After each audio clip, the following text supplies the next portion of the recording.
Mga katrops, welcome back ulit sa aking channel, Sports React PH. At ngayon nga ay pag-uusapan natin ang rason ng sunod-sunod na panalo ngayon ng Dallas Mavericks.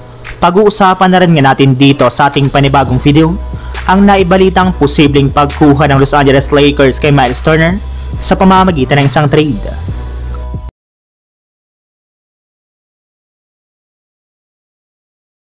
Nakabawi na nga po mga katrops kahit papano ang Dallas Mavericks sa kanilang mga pagkatalo nung nakarang araw matapos silang makakuha ng sunod-sunod na panalo sa kanilang huling tatlong game laban sa San Antonio Spurs, OKC Thunder at ang pagtambak nila sa New Orleans Pelicans.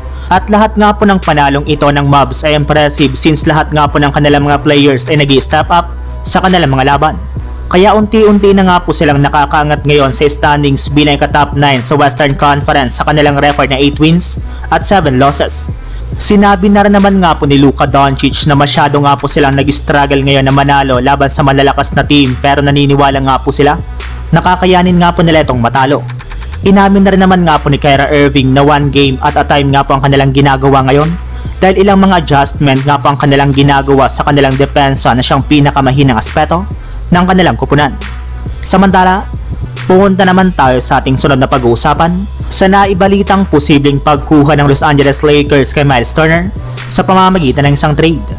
Kinumpirma na nga po mga katrops kahapon ni Shams Charania ng ESPN na sa kabila nga daw po ng sunod-sunod na pagkapanalo ng Lakers ay plano pa rin nga po ng kanilang front office na kumuha ng bagong sentro since matatagalan pa rin nga po ang pagbabalik ng kanilang mga big man na sina Jackson Hayes, Christian Wood at maging si Jared Vanderbilt na tuloy pa rin nga po ang pagre-recover sa kanilang mga natamong injury.